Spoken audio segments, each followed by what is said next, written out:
Comment peut-on détenir le tiers des réserves mondiales, tout minerai confondu, et rester le continent le plus pauvre du monde? Qu'est-ce qui peut expliquer cette ineptie, cette incongruité?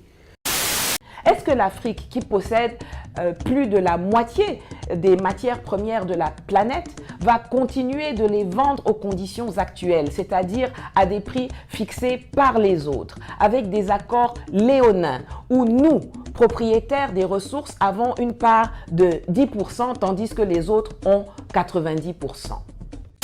Ce qui nous permet à nous d'avoir le niveau de vie qu'on a, et d'avoir les ressources des pays sous-développés, qu'on a bien choisi parce qu'ils étaient riches en ressources dont on a besoin, et d'avoir le niveau de vie qu'on a, et d'avoir de l'essence pas chère, et d'avoir des iPhones pas chers, etc. C'est grâce à ça.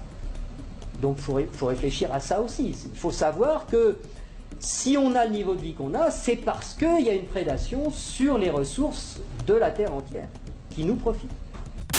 Pendant que le continent avait le regard et les yeux tournés vers la Cannes, se tenait presque dans la plus grande des discrétions un événement qui est passé totalement inaperçu dans la presse et les médias mainstream, presque dans l'indifférence totale. Un événement que certains pourraient qualifier de l'un des nombreux remakes modernes de la conférence de Berlin. On parle ici de l'Africa Mining Indaba, la conférence minière la plus suivie d'Afrique où se retrouvent les principaux acteurs de l'industrie minière africaine. Alors pour comprendre ce qu'est le Mining Indaba, il faut remonter au milieu des années 90, période pendant laquelle l'Afrique a commencé à attirer davantage l'attention ainsi que les appétits voraces et insatiables des investisseurs internationaux pour le secteur minier. On y lit, puisque oui, nous sommes allés sur leur site, que la conférence a été créée pour répondre à un besoin croissant de connecter les investisseurs avec les acteurs clés du secteur minier africain, y compris les gouvernements, les compagnies minières et les fournisseurs de services et équipementiers miniers. Du coup, pourquoi se rassemble tout ce beau monde? Toujours selon la presse, occidentale cette fois, les motivations de départ du Mining Indaba étaient multiples. Premièrement, faciliter les investissements en Afrique, à une époque où l'Afrique était perçue à haut potentiel mais sous-exploitée et sous-explorée, pour reprendre leurs termes. Deuxièmement, promouvoir le développement durable en Afrique. Rien que ça. Et enfin, renforcer la collaboration entre les différents acteurs. L'objectif était de créer un espace de dialogue et de collaboration entre les gouvernements, les entreprises minières, les investisseurs et les autres acteurs. Un espace de collaboration, hein? Et 30 ans plus tard... Quand on dit que la RDC a exporté plus de 1 million de tonnes de cuivre et près de 100 000 tonnes de cobalt, c'est 5 ou 6 entreprises étrangères dans lesquelles, malheureusement, l'entreprise de l'État Gécamine n'est qu'un actionnaire minoritaire qui n'a quasiment rien à dire. Jumbo, Oteb, bonjour à toutes et à tous et bienvenue sur Nyambani. Je suis Poissy et aujourd'hui on te propose de revenir sur un événement phare de l'industrie minière qui s'est tenu au Cap, début février. Événement, l'Afrique se retrouve une fois de plus au centre d'une bataille géopolitique pour ses ressources minérales critiques. Alors si tu es nouveau sur cette chaîne, n'hésite pas à liker, partager et t'abonner et laisse-nous ton avis en commentaire. Alors, que s'est-il passé cette année dans cette conférence? Eh bien, dans l'arène de cette 30e édition, on assiste à une ironie des plus croustillantes. Les dites puissances mondiales, au sous-sol vide, les mêmes que l'on connaît pour leur mépris et leur arrogance envers les Africains, à travers des attitudes néocoloniales et négrophobes, se retrouvent à courtiser avec une ferveur inédite le continent.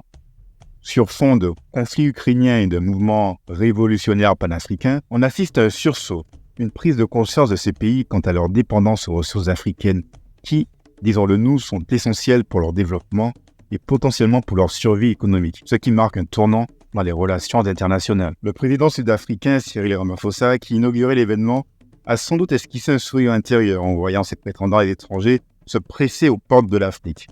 C'est un Afrique qui devient soudainement l'épouse courtisée dans un mariage d'intérêts où la dot se compte en centaines de millions de dollars d'investissement dans les minerais critiques. Durant les nombreux échanges et discours en séance, les pays ont en quelque sorte défendu leur candidature. Les États-Unis, par exemple, ont plaidé pour une relation d'affaires sans exclusivité. Une proposition presque touchante, si l'on oublie les décennies d'une politique étrangère américaine qui, souvent, semblait omettre la notion même d'équité dans ses relations avec l'Afrique. Et pour preuve de leur prétendue bonne foi d'aujourd'hui, ils n'hésitent pas à prendre l'exemple des millions investis dans le projet du corridor de Lobito, un chemin de fer reliant les mines de la RDC à la côte congolaise, qui en réalité est un projet qui doit permettre le transport du cuivre et du cobalt congolais vers les marchés internationaux. Et tout ça, bien sûr, sous condition. L'Europe, quant à elle, déploie son initiative Global Gateway, avec la subtilité d'un prétendant qui, après des siècles de relations tumultueuses, tente de raviver une vieille flamme. Elle fait front et propose une réponse globale en tentant de cacher, tant bien que mal dans la coalition, sa brebis galeuse diplomatique, son boulet géopolitique. La Chine, quant à elle, présente des réalisations concrètes, comme pour dire « Hé les gars, regardez ce qu'on a déjà construit ensemble ». Pourtant, sous cette façade de coopération mutuelle bénéfique, on ne peut s'empêcher de déceler la façon dont l'engagement chinois est parfois assorti de conditions et d'attentes qui remettent en question la souveraineté même de nos États. Ils avancent l'exemple de leur champion national dans le domaine, CIMOC, qui a contribué à hauteur de 2,5 milliards de dollars par an à la RDC. Investissements qui apportent de relatifs avantages économiques immédiats sur le papier, mais qu'en est-il de la réalité pour nos frères et sœurs congolais? Par ailleurs, il faut se l'avouer, ces investissements ouvrent la porte à une relation de pouvoir asymétrique avec nos États. Globalement, ce que nous on retient de cette conférence, c'est que face à ces stratégies extérieures qui, bien qu'elles se présentent sous des formes modernisées de coopération, ne sont ni plus ni moins qu'une continuation de pratiques néocoloniales. L'Afrique doit exiger un changement dans les relations internationales.